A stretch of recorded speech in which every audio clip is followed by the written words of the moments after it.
make mistakes. We won't be perfect, but when we make a mistake, we'll fix it very quickly.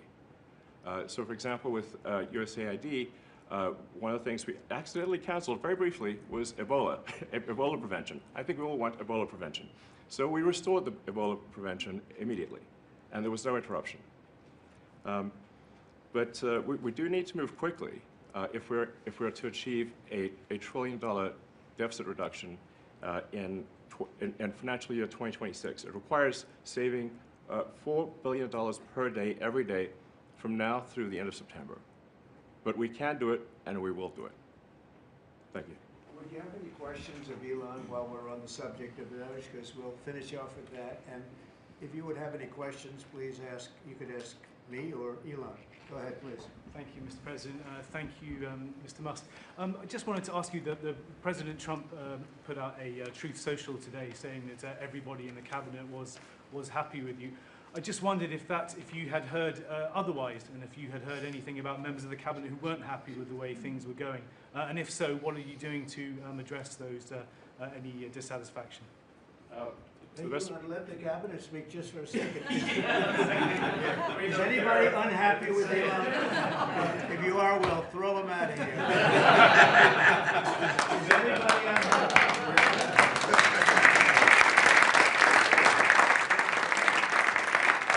We have a lot of respect for Elon and that he's doing this, and some disagree a little bit, but I will tell you, for the most part, I think everyone's not only happy, they're thrilled.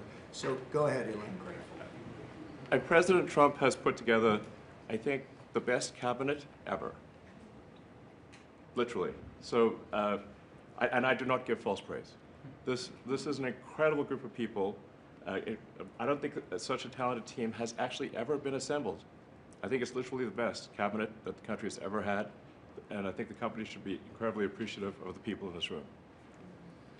Go ahead, please. Yeah. Mr. President, thank you, Mr. Musk. Are there about half of the government employees so far appear to have responded to your request for what they've been doing over the past week? Is there a timeline in place for next moves for people being fired, and when can the American people expect to see results of that? Yes. Well, to be clear, like I think that email perhaps was best interpreted as a performance review, but actually it was a pulse check review. Do you have a pulse? Do you have a pulse and 2 neurons? So if you have a pulse and 2 neurons, you can reply to an email. This is, I think not a high bar, is what I'm saying. This is, anyone could accomplish this. But what we are trying to get to the bottom of is we think there are a number of people on the government payroll who are dead, which is probably why they can't respond. And some people who are not real people, like they're literally fictional individuals that are collecting paychecks. Well, somebody's collecting paychecks on a fictional individual. So we're just literally trying to figure out, are these people real? Are they alive? And can they write an email? Which I think is a reasonable expectation for the American public would have at least that expectation of someone in the public sector. Mr. Musk, roughly 1 million employees. It's not a high bar, guys, come on. Roughly 1 million employees have responded so far to this email. Does that mean that the remaining 1 million or so federal employees now risk being terminated? And is it your understanding and expectation when you post a directive on X that the cabinet secretaries will follow that order? Because several agencies have instructed employees that this is voluntary or not to respond. Yeah, well, I mean, I guess it was, like last week, the president encouraged me via Truth Social and also via phone call to be more aggressive. And I was like, okay, yes, sir, Mr. President, we will indeed do that. The president is the commander-in-chief. I do what the president asks. And I said, can we send out an email to everyone just saying, what did you get done last week? And the president said yes, so it did that. We got a partial response. We're going to send another email. But our goal is not to be capricious or unfair. We want to give people every opportunity to send an email. And the email could simply be, what I'm working on is too sensitive or classified to describe. Like literally just, that would be sufficient. I think this is just common sense. And what is your target number for how many workers, employees you're looking to cut total? We wish to keep everyone who is doing a job that is essential and doing that job well. But if the job is not essential or they're not doing the job well, they obviously should not be on the public payroll. I'd like to add, wait a minute, wait. I'd like to add that those million people that haven't responded though, Elon, they are on the bubble. You know, I wouldn't say that we're thrilled about it. You know, they haven't responded. Now maybe they don't exist. Maybe we're paying people that don't exist. Don't forget, we just got here. This group just got here. But those people are on the bubble, as they say. You know, maybe they're going to be gone. Maybe they're not around. I wouldn't say that Biden ran a very tight administration. They spent money like nobody's ever spent money before, wasted money. The Green New Scam, all of the different things they spent money on. And you've seen that. We've seen that with some of the things that I read in speeches. I read them and people can't believe when I read them. 20 million here, 30 million here for, you know, a little educational course on something. Circumcision, right? Circumcision. $20 million to inform the people of such and such a country on other things and other things other than that. So yeah, those people are, right now we're trying to find out who those people are that haven't responded. Now there'll be some agencies, like Marco has people within state that are right now doing very classified, very confidential work, and we understand that, and we've talked, and you know, we're being a little more surgical. And Marco's doing a lot of things himself. He's and some of the secretaries are. We're going to be going to them. We're going to be talking about it today. We're going to ask them to do their own DOJ. In other words, they'll look in their group and I spoke with Lee Zeldin, and he thinks he's going to be cutting 65% or so of the people from environmental, and we're going to speed up the process too. At the same time, you had a lot of people that weren't doing their job. They were just obstructionists, and a lot of people that didn't exist, I guess, Lee, too. You found a lot of empty spots that the people weren't there. They didn't exist. And I think education is going to be one of those. You go around Washington, you see all these buildings for the Department of Education. We want to move education back to the states where it belongs. Iowa should have education. Indiana should run their own education. You're going to see education go way up. Right now, we're ranked at the very bottom of the list. But we're at the top of the list in one thing, the cost per pupil. We spend more money per pupil than any other country in the world. And yet it's Denmark and Norway, Sweden, and I hate to say this, and you know, we're going to get along very well with China, but it's a competitor. They're at the top of the list. They're among the top 10, usually, and they're a very big country, so we can't use that as an excuse, right? Because we're a very big country too, but we were ranked last time under Biden. We were ranked 40 out of 40. They do the 40 certain nations that they've done for a long time. It seems to be 40 for whatever reason, and we were ranked number 40. A year ago we were 38. Then we were 39. We hit 40, and so we're last in that, and we're first in cost per pupil. So I would say that's unacceptable. Lawrence, you have something? So, Mr. President, I know you like competition, and I know it's early, so which department are you most impressed with? And then to Mr. Musk, that's the first one. Mr. Musk, which department have you received the most resistance from? Mr. President, well, I think both of those questions are a little bit, well, you're a pretty controversial guy. Look, it's very early. Right now, I think I'm impressed with everybody. So far, everybody. If I wasn't in the first month, and some of them just got here, they just got approved 2 days ago, right? But I think I'm very impressed with everybody. So far, I'm very happy with all of the choices. I think that Elon has done incredibly with some groups, and some groups are much easier than others. It is true. State is a, you know, very difficult situation. We're right now negotiating very successfully, I think, with Russia and with Ukraine, and we have a lot of countries involved, and we have to be a little bit careful what we do and who we're terminating. But Marco is doing that very, I think he's going to be very precise. It's going to be, we're cutting down government. We're cutting down the size of government. We have to. We're bloated. We're sloppy. We have a lot of people that aren't doing their job. We have a lot of people that don't exist. You look at Social Security as an example. I mean, you have so many people in Social Security where, if you believe it, they're 200 years old. And what we're doing is finding out, are checks going out for that? And is somebody cashing those checks who's maybe 35 years old, okay? So there's a lot of dishonesty, there's a lot of fraud. But I think at this moment, I'll take Elon off the spot. I think that he's impressed. He said it very well, better than I can say it, that he's impressed with the people in this room, very impressed. And I am too, and it's too early to say, but I think everybody's on board. They all know. We want to balance a budget. We want to have a balanced budget within a reasonably short period of time, meaning maybe by next year or the year after, but maybe even sooner than that. Mr. President, your number one issue was the border. We just got new information that they're doxing our federal agents. They're putting their personal information out there, these activists, and they're disrupting the operation. So you got Trinidad Aga running all across the country. Well, we have activists, that's true. And so what are we going to do about the activism? Yeah, a lot of those activists are acting illegally, and we'll give that to our Attorney General, and she'll take a look at that very strongly. But we also having tremendous support from Border Patrol, from ICE. The ICE agents have been unbelievable. Border Patrol, their leadership at Border Patrol has been incredible, and they're working very well. And as you know, and I saw you reporting it this morning, actually, we set records on the least number of illegal aliens coming in, migrants coming into our country that we've had in more than 50 years. And we did this all within a period of weeks because we took over a mess.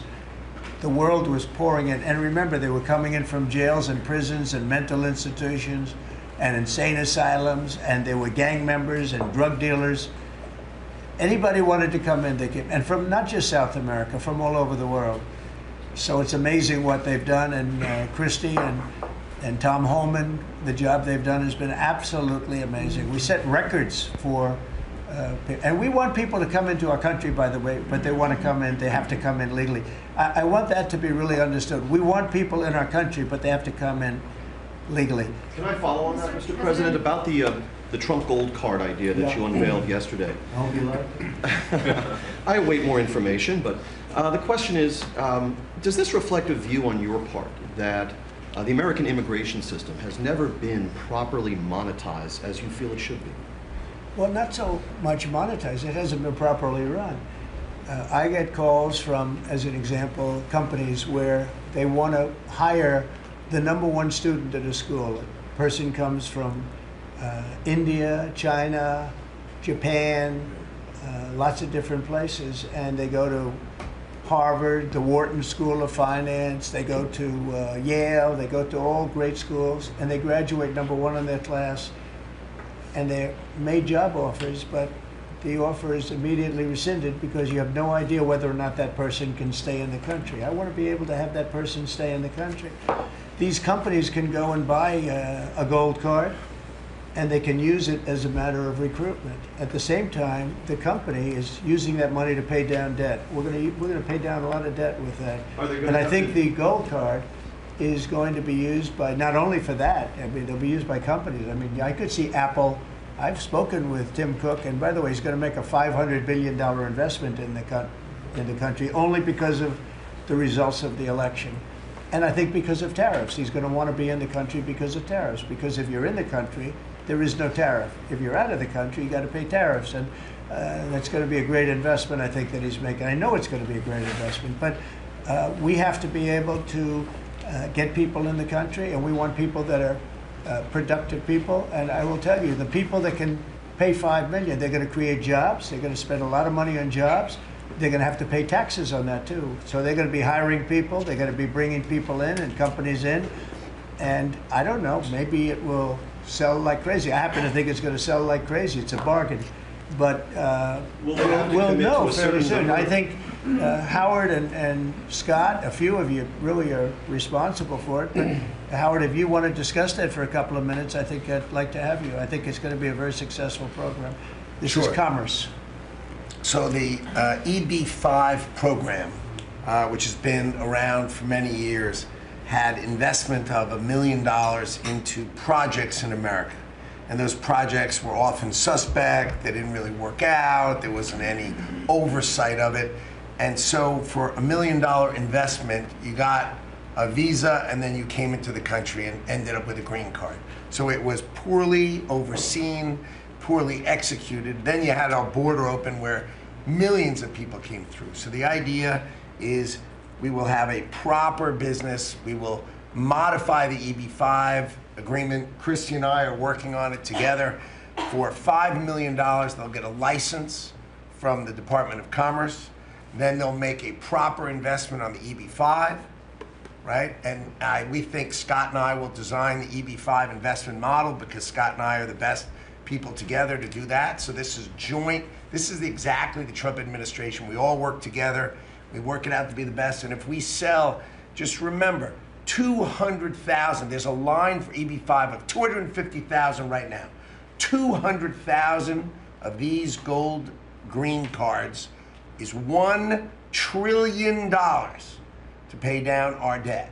And that's why the president is doing it, because we are going to balance this budget and we are going to pay off the debt under President Trump. And to qualify, do you have to promise and make commitments to create a certain number of jobs here in the U.S.? No, because not all these people are going to be job builders. There'll be successful people, or there'll be people that were hired from colleges, like sort of like paying an athlete a bonus. I mean, Apple or one of the companies will go out and they'll spend they'll buy 5 of them and they're going to get 5 people. Look, I've had the complaint from a lot of companies where they go out to hire people and they can't hire them out of colleges. And you know what they do? They go back to India, or they go back to the country where they came, and they open up a company, and they become billionaires. And they're employing thousands and thousands. There are a lot of examples. There are some really big examples where they were forced out of the country.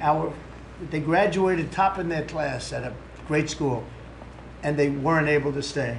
This is all the time you hear it.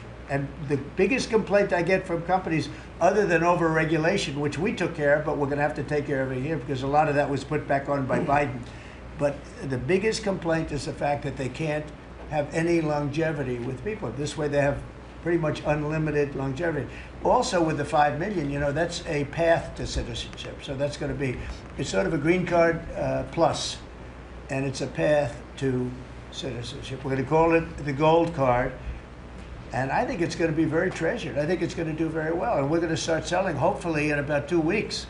Now, just so you understand, if we sell 1 million, right, 1 million, that's $5 trillion. 5 trillion. Howard was using a different number, but that's $5 trillion. If we sell 10 million, which is possible, 10 million highly productive people coming in, or people that we're going to make productive, they'll be young, but they're talented, like a talented athlete. That's $50 trillion. That means our debt is totally paid off, and we have $15 trillion above that. And now, I don't know that we're going to sell that many. Maybe we won't sell many at all, but I think we're going to sell a lot, because I think there really is a thirst. No other country can do this, because people don't want to go to other countries. They want to come here. Everybody wants to come here, especially since November 5th. Mr. President, how can you All be vetted, by the way. All these people will be vetted. Okay? Mr. Will be President, vetted. on Ukraine, can you talk a little bit about what type of security guarantees you're willing to make? Well, I'm not going to make security guarantees beyond very much. We're going to have Europe do that, because it's in, you know, we're talking about Europe as their next door neighbor. But we're going to make sure everything goes well. And as you know, we'll be making we'll be really partnering with Ukraine in terms of rare earth. We very much need rare earth. They have great rare earth. We'll be working with Secretary Burgum and with Chris. You'll be working on that together. And we're going to be able to have tremendous, I mean, this gives us, because we don't have that much of it here. We have some, but we don't have that much, and we need a lot more to really propel us to the next level to lead in every way. We're leading right now with AI, we're leading with everything right now, but we need resources. We have to double our electric capacity. We have to do many things. We have to really triple, if you think of it, the electric capacity from what we have right now, if you can believe it. So I just say this, the deal we're making gets us, it brings us great wealth. We get back the money that we spent, and we hope that we're going to be able to settle this up. We want to settle it. We want to stop. I tell you what, I'm doing it for 2 reasons, but the number 1 reason by far is to watch all these people being killed. I see pictures every week from, I assume satellite pictures mostly, but there's some pictures on site of thousands of soldiers that are being killed. They're being decimated because equipment today, military equipment, is so powerful and so devastating. And number one, I want to see people stop. And they're not from here, they're from primarily 2 other countries. And then, by the way, let's talk about the Middle East. We got to solve that problem too. And that's come a long way. We're doing very well in that also. A lot of things are happening on that. But I'm watching soldiers being killed, Ukrainian and Russian soldiers being killed. My number one thing is to get that stopped. My number 2 thing is I don't want to have to pay any more money, because Biden has spent $350 billion without any chance of getting it back. Now we're going to be getting all of that money back plus a lot more. And we provided a great thing. I mean, we provided something very important. And we'll be working with Ukraine, and because we'll be taking that, we're going to be taking what we're entitled to take.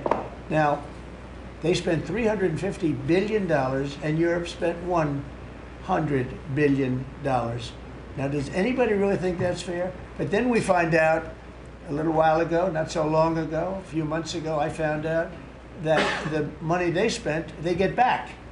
But the money we spent, we don't get back. I said, well, we're going to get it back.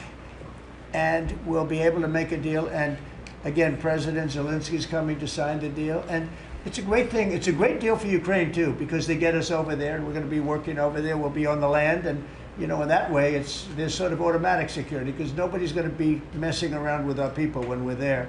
And so we'll be there in that way. But Europe will be watching it very closely. I know that UK has said, and France has said, that they volunteered to put so-called peacekeepers on the site. And I think that's a good thing. Mr. President, you mentioned the high cost of eggs. And we've seen consumer confidence this week have a sharp drop from last month, the biggest dip in, I believe, 3 years. Why is that, your assessment? Why is that the case, and is there anything you can do? Well, I think that consumer confidence, if you look at confidence in the nation, it had the biggest increase in the history of the chart. It went up 42 points in a period of like days after the election, since the election. So since the election, the confidence in our nation, including right track, wrong track, the first time it's ever happened where we were on the right track, because this country has been on the wrong track for a long time. So the confidence in business, confidence in the country has reached an all-time high. We have never reached levels like we are right now. Okay. Mr. President, you've been very clear in saying that as long as you're president, Iran will never get a nuclear weapon. That's true. Is it also your policy that as long as you're president, China will never take Taiwan by force? I never comment on that. I don't comment on anything because I don't want to ever put myself in that position. And if I said it, I certainly wouldn't be saying it to you. I'd be saying it to other people, maybe people around this table, and very specific people around this table. So I don't want to put myself in that position. But I can tell you what, I have a great relationship with President Xi. I've had a great relationship with him. We want them to come in and invest. I see so many things saying that we don't want China in this country. That's not right. We want them to invest in the United States. That's good. That's a lot of money coming in, and we'll invest in China. We'll do things with China. The relationship we'll have with China will be a very good one. I see all of these phony reports that we don't want their money, we don't want anything to do with them. That's wrong. We're going to have a good relationship with China, but they won't be able to take advantage of us. What they did to Biden was, he didn't know what was happening. He didn't know what he was doing. The administration didn't know what they were doing. It was very sad to watch. But we're going to have a good relationship with China and Russia and Ukraine and the Middle East. We're doing things that, look, when I left, we had no wars. We had defeated ISIS totally. We had no inflation. We didn't have the Afghanistan withdrawal, the worst withdrawal anybody's ever seen. I think that's one of the reasons that President Putin looked at that. He said, wow, these guys are a paper tiger. Look at it, we're no paper tiger. Don't forget, we got rid of ISIS in 3 weeks. People said it would take 5 years. We did it because when I came in, I let them do what they had to do. And the man that headed that operation is now going to be your chairman, right? Chairman of the Joint Chiefs. Yes, sir. And Raisin Kane. I liked him right from the beginning. As soon as I heard his name, I said, that's my guy. Okay. Any other questions? decreases in crossings at the border for you to continue the pause on tariffs against Mexico and Canada? And No, if no, not, I'm not stopping the tariffs. No, millions of people have died because of the fentanyl that comes over the border. even with the 90% drop in border crossings, though, this last month compared to about a year ago? Yeah, they've been good, but that's also due to us, mostly due to us. I mean, Mr. it's very hard. President, It's right now very hard to come through the border. But look, the damage has been done. We've lost millions of people due to fentanyl. It comes mostly from China, but it comes through Mexico and it comes through Canada. And I have to tell you that, you know, on April 2nd, I was going to do it on April 1st, but I'm a little bit superstitious, so I made it April 2nd. The tariffs go on, not all of them, but a lot of them. And I think you're going to see something that's going to be amazing. We've been taken advantage of as a country for a long period of time. We've been tariffed, but we didn't tariff. Now, I did, when I was here, we took in $700 billion from China. $700 billion. Not one president in the history of our country took in 10 cents from China. At the same time, China respected us. Now, when COVID came in, that was a different deal. I used to call it the China virus. I guess I can call it the China virus again, but you know, it's an accurate term, but I won't do that out of respect to China. Immigration enforcement. Say it again. On Gaza, I just wondered if there's any progress towards a second phase of the ceasefire. Well, I'm very disappointed when I see four bodies came in today. These are young people. Young people don't die, okay? Young people don't die. These are young people. 4 bodies came in today. They think they're doing us a favor by sending us bodies. So, look, that's a decision that has to be made by Israel, by Bibi. But Israel has to make that decision. We got a lot of hostages back. But it's very sad what happened to those people. I mean, you had a young lady with her hand practically blown off. You know why it blew up? Because she put up her hand to try and stop a bullet that was coming her way. And it hit her hand and blew off her fingers, big part of her hand. This is a vicious group of people. And Israel's going to have to decide what they're doing. Phase 1 is going to be ending. Think of it, today they sent in 4 bodies.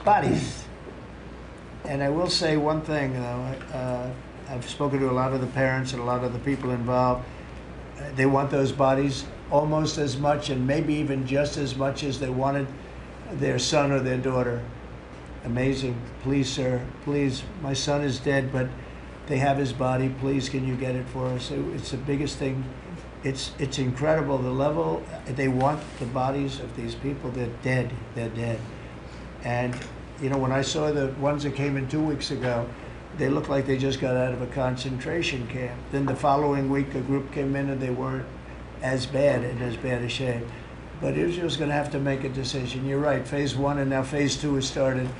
And today we got some, you know, very, we knew they were dead, by the way. We knew that they were going to be bodies as opposed to people that were living. But it's a very sad situation. At some point, somebody's going to say, hey, we got to do something about this. Mr. President, you were just talking about Afghanistan and the botched withdrawal. Have all the generals or command staff that were involved with the withdrawal been fired or relieved of duty? Well, that's a great idea. I'm not going to tell this man what to do, but I will say that. If I had his place, I'd fire every single one of them, Pete. That's a very good question. Well, it's a question we've thought a lot about. We're doing a complete review of every single aspect of what happened with the botched withdrawal of Afghanistan and plan to have full accountability. It's one of the first things we announced at the Defense Department for that reason, sir. Certainly, General Raisin Kane, who's on his way in, was not a part of that. Instead, was a part of leading the effort against ISIS by untying the hands of warfighters and finishing the job properly and then bringing our troops home. So we're taking a very different view, obviously, than the previous administration, and there will be full accountability. I don't see big promotions in that group, and I think they're going to be largely gone. I know the man on my left. I think they're going to be largely gone. That was a horrible display, and you know, I've dealt with the parents and the family of the 13 that were killed, but you know, nobody ever talks about the 40 that were so badly hurt with the arms and the legs and the face and the whole thing, the missing arms and legs. It was so terrible the way that was handled, and it should have been gone through Bagram. We have a big base with big fences and nobody can get in, and you have, you know, hundreds of acres instead of a little local airport where the whole place went crazy. That was so badly handled, and I would think that most of those people are going to be gone. Are we going to take Bagram back? So I'll tell you what has bothered me very much, very, very much. We give billions of dollars to Afghanistan. Nobody knows that. Nobody knew that. Do you know we give billions of dollars to Afghanistan? And yet we left behind all of that equipment, which wouldn't have happened. You know, we were getting out under me. I'm the one that got it down to 5,000 people. We were going to get out, but we were going to keep Bagram, not because of Afghanistan, but because of China, because it's exactly 1 hour away from where China makes its nuclear missiles.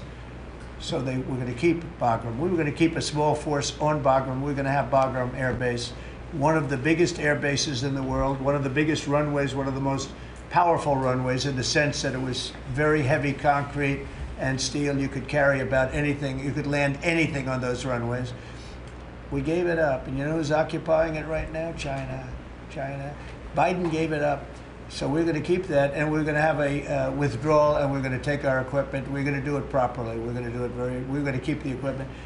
Well, they ran out. It was, what happened there was, in fact, you know, in all fairness to Putin, when he saw that, he said, well, this is our time to go into Ukraine, I guess, because the timing seemed to be about right. But we send them billions of dollars in aid, which nobody knows. If the American public knew that, they know it now. And if we're doing that, I think they should give our equipment back. And I told Pete to study that. But we left billions, tens of billions of dollars worth of equipment behind. Brand new trucks. You see them display it every year, or they're little roadways someplace where they have a road and they drive waving the flag and talking about America. Beautiful equipment that's all, I mean, the top of the line stuff, brand new stuff. Now it's getting older. But you know what? We're going to pay them. I think we should get a lot of that equipment back. You know that Afghanistan is one of the biggest sellers of military equipment in the world. You know why? They're selling the equipment that we left. We're first. They were second or third. Can you believe it? They're selling 777,000 rifles, 70,000 armor-plated. Many of them were armor-plated trucks and vehicles. 70,000. If you think of a used car lot, the biggest one in the country, if I would say, JD, if somebody had 500 cars, that would be a lot. This is 70,000 vehicles we had there, and we left it for them. I think we should get it back. Mr. President, the spending bill that passed last night aims to cut $2 trillion. Right. Can you guarantee that Medicare, Medicaid, Social Security will not be touched? Yeah, I mean, I have said it so many times, you shouldn't be asking me that question.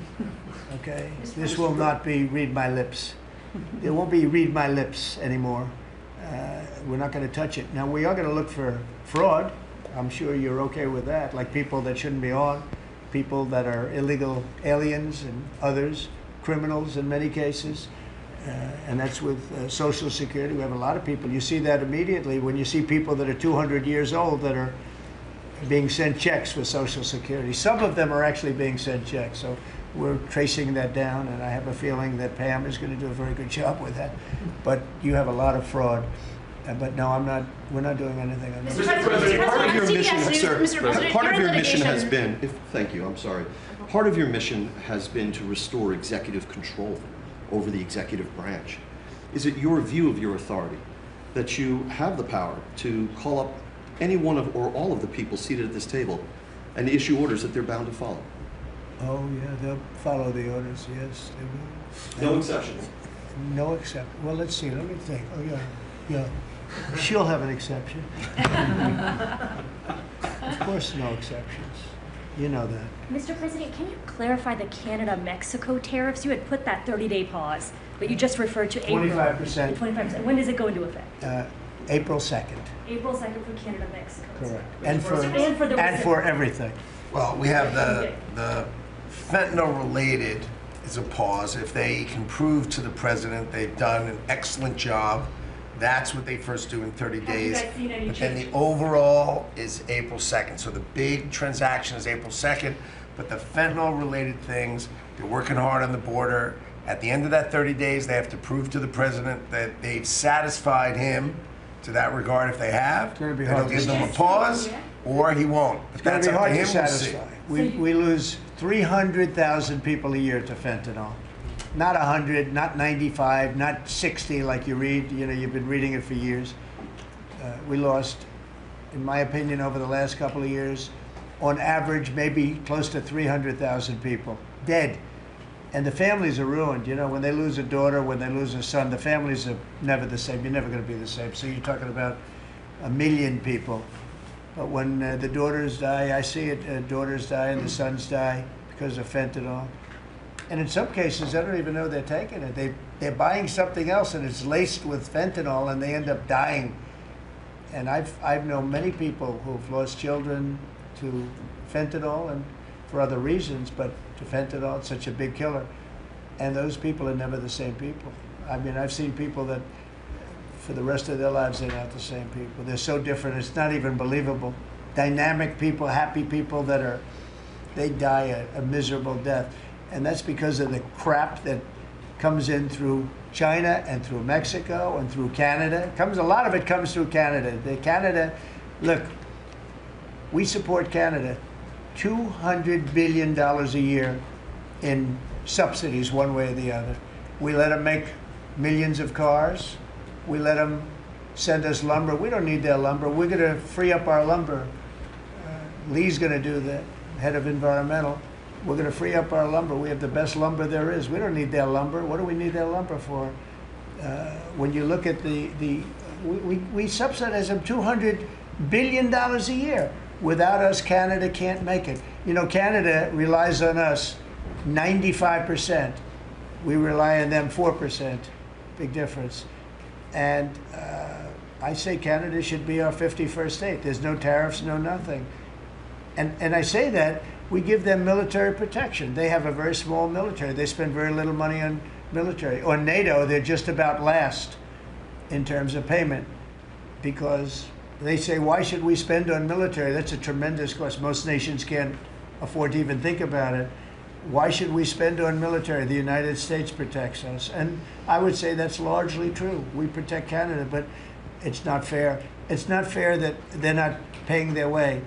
And if they had to pay their way, they couldn't exist. When I spoke to, let's call it the Prime Minister rather than the governor, but when I spoke to him, I said, why are we giving you $200 billion a year? He was unable to answer the question. I said, why are we letting you make millions of cars and send them in? He was unable to answer the question. Justin Trudeau, nice guy. I think he's a very good guy. I call him Governor Trudeau. He should be governor because the fact is that if we don't give them cars, we don't have to give them cars. The tariffs will make it impossible for them to sell cars into the United States. The tariffs will make it impossible for them to sell lumber or anything else into the United States. And all I'm asking to do is break even or lose a little bit, but not lose $200 billion. And we love Canada. I love Canada. I love the people of Canada. And but honestly, it's not fair for us to be supporting Canada. And if we don't support them, they don't subsist as a nation. Okay? Mr. President, on the EU tariffs, Mr. President, have you just made a decision on what level you will seek on tariffs in the European Union? We have made a decision. We'll be announcing it very soon, and it'll be 25%, generally speaking, and that'll be on cars and all other things. And European Union is a different case than Canada, different kind of case. They've really taken advantage of us in a different way. They don't accept our cars. They don't accept essentially our farm products. They use all sorts of reasons why not. And we accept everything of them. And we have about a $300 billion deficit with the European Union. Now, I love the countries of Europe. I guess I'm from there at some point a long time ago, right? But indirectly, pretty directly too, I guess. But I love the countries of Europe. I love all countries, frankly, all different. But the European Union's been, it was formed in order to screw the United States. I mean, look, let's be honest. The European Union was formed in order to screw the United States. That's the purpose of it. And they've done a good job of it, but now I'm president. What will happen if these countries or the EU retaliate? They can't. I mean, they can try. but they can't. China did. They are imposed pledging to, tariffs sir. that went into effect. China's retaliatory right, tariffs on that's right. the 10th of February. Has there been any impact that you've been able to observe? That's right. No, they can do it, and they can try, but the numbers can never equal what ours, because we can go off. We are the pot of gold. We're the one that everybody wants, and they can retaliate, but it cannot be a successful retaliation, because we just go cold turkey. We don't buy anymore, and if that happens, we win. Are you talking to Eric Prince about privatizing deportations? No, I haven't. Mr. President, you're in litigation with CBS News. Is this a case that you'd like to see go to trial, or are you open to With some who? CBS, that 60 Minutes? CBS? Yes. Well, CBS did something that was amazing. Kamala was unable to answer a question properly, and they took the question that they asked and they inserted an answer. They gave her an answer. This was 2 days before the election, right before the Sunday night before the election. And they wrote out they put her words from another question that was asked about a half an hour later, and they put that into the question. Nobody's ever even heard of it before. Nobody's ever heard of anything like this before, but they then did it, they say, on numerous occasions. And the FCC is looking at it very strongly, and everybody's looking at it, but nobody's ever seen anything. Think of it, they took her answers and they changed them. And I don't mean they changed a word or two, or they cut off a half a sentence, or they cut off a couple of words. I mean, I've had that happen too, but that you just say, then they say, well, we want brevity, we wanted to do it for time. They took out her answer and they inserted an entirely different answer that made her sound competent. And they did this, and nobody's ever, I thought I've heard of everything when it comes to that stuff. No, I've never heard of it. Nobody's ever seen. So we sued, and we are in discussions of settlement. What would a number be, like 100? What's a number that you would think would be appropriate? I think it's a lot. I mean, it probably did affect the election. I mean, we won by a lot. As I said, too big to rig. But it probably did affect the election. Probably could have won by more, but I could have lost the election because of that. We have to get to honest elections. We have to go back to paper ballots. We have to go back to voter ID. One-day election, ideally, or a short term, not these 48-day and 61-day elections where boxes are put in a room and, let's move the boxes because we're putting in a new air conditioning system. Then you see the boxes move, and then you say, well, where are all the boxes? What happened to the boxes that never came back? Now, our elections are extremely dishonest. We're the only country in the world that has mail-in voting and all of these different things that we put in. No other country in the world has it. France went to, they had some of the things that we had, and they went to same-day voting, all paper. And paper is very sophisticated now. It's a very sophisticated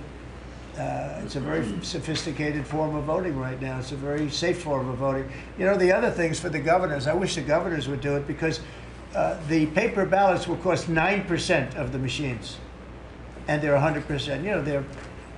Nothing's foolproof, but they're as close as you get. So we'll see what happens. But on the 60-minute thing, nobody's ever seen anything like it. And would you link the FCC action to the litigation? I mean, does it make sense? I don't think it's linked, but probably the lawyers look at it, because I know it's going along. FCC is headed by a very competent person, and you have some very competent people on the board, and so I think they're looking at it very seriously. Sir, of all the deals that you've done in your life, all the people you've sat across from and negotiated with, is President Putin distinct in any way? He's a very smart guy. He's a very cunning person, but I've dealt with some people I've dealt with some really bad people. But I will tell you, as far as this is concerned, you have to understand, he had no intention, in my opinion, of settling this war. I think he wanted the whole thing. When I got elected, we spoke, and I think we're going to have a deal. I can't guarantee that. A deal is a deal. Lots of crazy things happen in deals, right? But I think we're going to have a deal. If I didn't get elected, I believe he would have just continued to go through Ukraine, and over a period of time, a lot of people would have been killed. Would have lasted for a period of time. And the reason that Ukraine, and I have great respect for the Ukraine as fighters, they have great fighters, but without our equipment, that war would have been over, like people said, in a very short period of time. And if you remember, I gave the javelins, and the javelins are the things that knocked out those tanks right at the beginning of the war. They said that Obama at the time gave sheets and Trump gave javelins. Well, I was the one that did that, but I want to see it come to an end. Will he have to make concessions, President Putin? Yeah, he will. He's going to have to. And I believe that because we got elected, that war will come to an end. And I also believe if we didn't get elected, if this administration didn't win the election by a lot, that war would go on for a long time, and he would want to take the whole thing. What concession? The big question I had is, does he want to take the whole thing? But the reason, and the Ukrainians are good fighters, I have to say, but without the equipment, without our equipment, we have the best equipment in the world. We have the best military equipment in the world. Without our equipment, that would have been over very quickly. What concessions would you like to see? What concessions would you like to see? Oh, I don't want to tell right now, but I can tell you that NATO you can forget about. I think that's probably the reason the whole thing started. And I think, JD, we can say that. Do you have a statement on that? You've been very much involved. I gave him the beauty. Great. Maybe the hardest question, sir. I mean, look, as the president said, we're not going to do the negotiation in public with the American media. He's going to do it in private with the president of Russia, with the president of Ukraine, and with other leaders. And I think that's how this has to go. I think I just want to push back against some of the criticism I've seen of the administration on this, because every single time the president engages in diplomacy,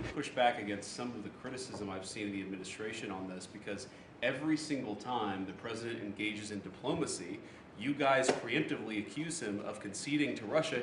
He hasn't conceded anything to anyone. He's doing the job of a diplomat, and he is, of course, the diplomat in chief as the president of the United States. Is being worked out right now, and we're going to be very careful. Will there be restrictions on, for instance, can Chinese nationals get one? Can Iranian nationals get one? We're probably not going to be restricting too much in terms of countries, but maybe in terms of individuals. We want to make sure we have people that love our country and are capable of loving the country. There's a measles outbreak in Texas at the moment in which a child is reported to have died. Do you have concerns about that, and have you asked Secretary Kennedy to look into that? Well, why don't we, Bobby, do you want to speak on that? No, we are following the measles epidemic every day. I think there's 124 people who have contracted measles at this point, mainly in Kings County, Texas. Mainly, we're told in the Mennonite community. There are 2 people who have died, but we're watching it, and there are about 20 people hospitalized, mainly for quarantine. We're watching it. We put out a post on it yesterday, and we're going to continue to follow it. Incidentally, there have been 4 measles outbreaks this year. In this country last year, there were 16. So it's not unusual. We have measles outbreaks every year. You sound a little under the weather yourself right now. I have a permanently bad throat. Mr. President, would you send U.S. peacekeepers to support the European peacekeepers? Would you do any sort of U.S. No, we're going to support Europe, yeah. And how would we do We're that? very friendly with Europe. We have a great relationship with Europe. I mean, you could you could talk about France, you could talk about any of them. I mean, we have a great relationship with Europe. But how will the United States do that? Would there be boots on the I mean, you're asking me a question, what are we doing in the field? Let's worry. I hope we have that problem where we could worry about peacekeeping.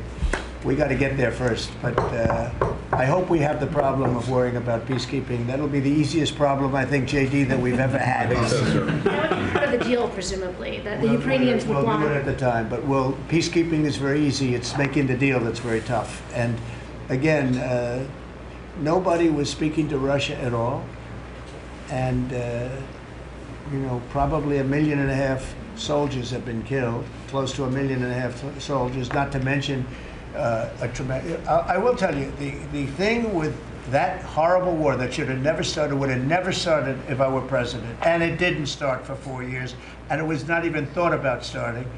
But the thing with that war is that you're highly underestimating the number of people that have been killed.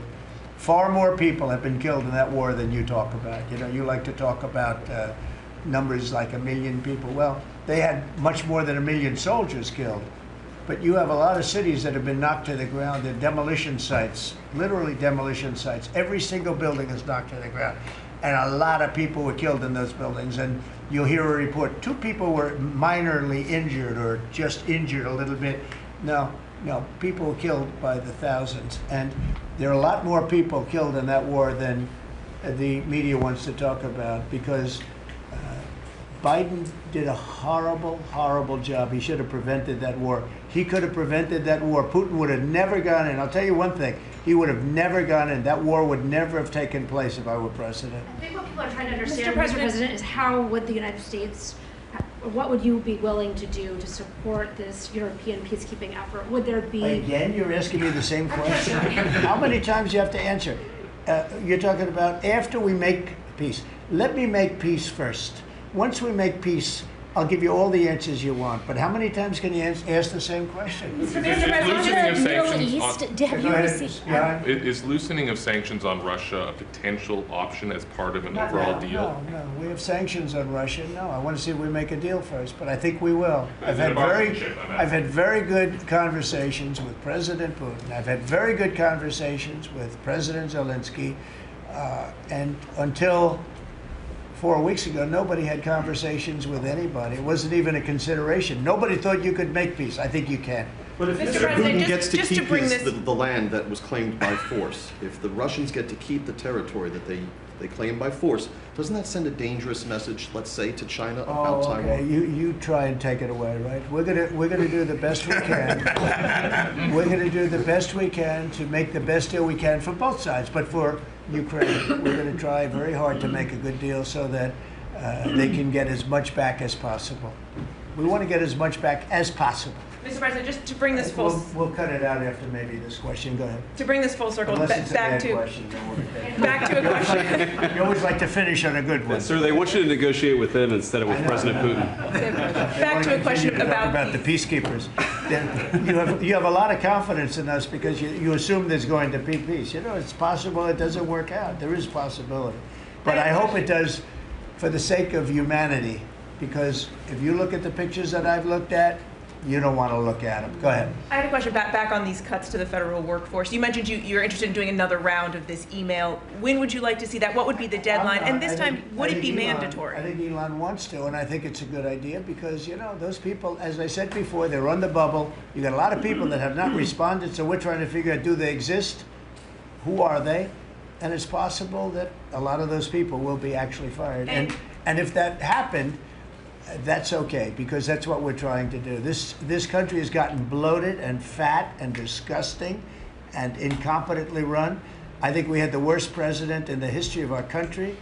He just left office. I think he's a disgrace, what he's done to our country by allowing millions of people to come into our country like that. And all of the other things, the inflation, which he caused because of energy and stupid spending, to spend hundreds of millions, trillions and trillions of dollars on the Green New scam, a total scam. I have the best energy people, the best environmental people in the world around this table, and they can't even believe he got away with it. And then in leaving office to send $20 billion here and $20 million there and 10 million and 5 million, and they couldn't spend the money fast enough, and let's get it out before Trump gets in, let's just get it out to anybody. This is a disgrace to our nation, and you don't write the fair thing, but look, you know, the good news, the people see it, and that's why we won the election by so much. Thank you very much, everybody. Thank you, Chris. Thank you, Chris. Out right back here. Thank you. Thank you very much. Pulitzer Prize. Sir, how many peacekeepers are you going to send there? What will you do? How will you dress? Lawrence, look at Lawrence. This guy's making a fortune. He never had it so good.